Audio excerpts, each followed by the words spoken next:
नमस्कार। आज की कहानी एक ऐसी कहानी है जिसे पढ़ने के बाद आपका आलस है जो चुटकियों में दूर हो जाएगा। जी हाँ, आज की कहानी स्टार्ट करते हैं। एक व्यापारी व्यापार करने के लिए एक शहर से दूसरे शहर जाता था। बीच में रेगिस्तान का कुछ इलाका पड़ता था। वह आदमी एक नेगेटिव सोच वाला इंसान था। हमेशा शिकायत करता रहता था कि मेरे पास ये नहीं है, वो नहीं है, इसकी कमी है, उसकी कमी है। एक दिन वह रेगिस्तान में से गुजर रहा था।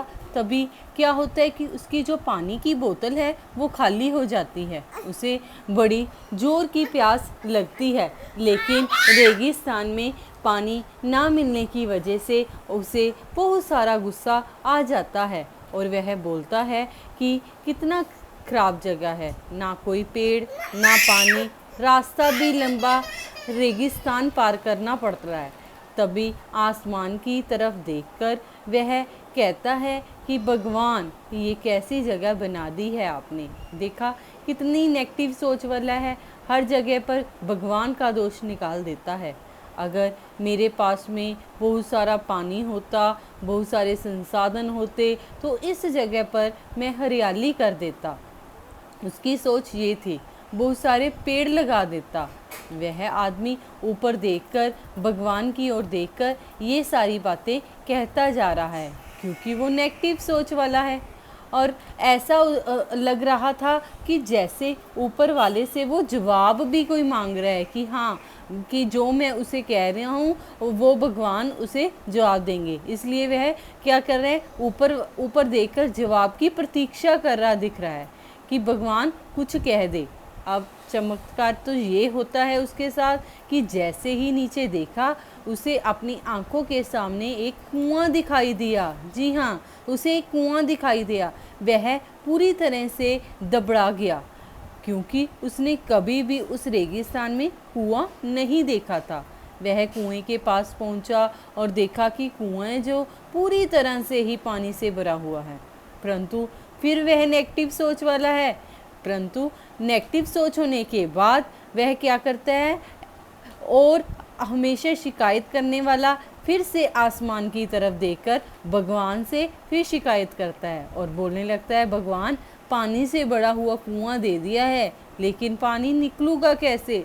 तो इस बार जब वह नीचे देखा तो फिर से चमत्कार हो गया। जी हाँ, फिर से चमत्कार हुआ और उसे कुएं के पास रस्सी और बाल्टी भी दिखाई दे दी। लेकिन आदमी फिर से ऊपर देख रहा है और बोला, भगवान, अब इस पानी को ले जाऊंगा कैसे। तभी उसको एहसास हुआ जैसे उसके पीछे कोई है, और वह पीछे मुड़कर देखता है कि एक ऊंट खड़ा हुआ होता है। और वह पूरी से दबड़ा गया और सोचने लगा, ये तो सच में होने लग रहा है कि मैं बातों बातों में कह देता हूँ और सारा कुछ हो रहा है। बातों बातों में कह दिया तो अब मुझे यहाँ हरियाली करनी पड़ेगी और पेड़ की लगाने की जिम्मेदारी भी लेनी पड़ेगी, क्योंकि उसने भगवान से शिकायत की थी ना। आदमी को पानी से भरा हुआ कुआं मिल गया, बाल्टी और रस्सी भी मिल गई, पानी को ले जाने के लिए ऊंट भी मिल गया, सब कुछ मिल गया। अब यह आदमी सोच रहा होता है कि मैं बातों ही बातों में क्या बोल दिया है और गड़बड़ हो गई है। अब वह तेजी से दौड़कर भागने लगा। क्यों? क्योंकि वह भाग रहा था क्योंकि उसे जिम्मेदारी से बचकर जाना था। जी हाँ, क्योंकि नेगेटिव सोच वाला है, उसे लगा कि इस भगवान ने सारा कुछ कर दिया, अब मेरी भी कुछ जिम्मेदारी बनती है। परंतु वह उस जिम्मेदारी से भाग रहा है क्योंकि वह आलसी है, जिम्मेदारी से बच रहा है। एक कागज़ उड़ते हुए आया और उसके शरीर से चिपक गया।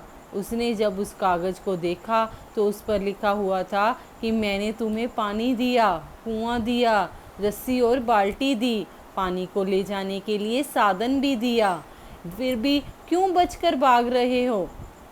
वह आदमी, उसे सारा कुछ पढ़ के ये लगा कि मेरे साथ पता नहीं क्या हो रहा है, और नेगेटिव सोच वाला होने के कारण वह घबरा जाता है और वह दौड़ते दौड़ते रेगिस्तान को पार कर रहा है, लेकिन उस रेगिस्तान को हरा भरा नहीं बनाया। यह कहानी हमें सिखाती है कि हमसे बहुत सारे लोग ये कहते हैं कि बड़े स्कूल में पढ़ लिया तो बड़े कॉलेज में चला गया। और होता तो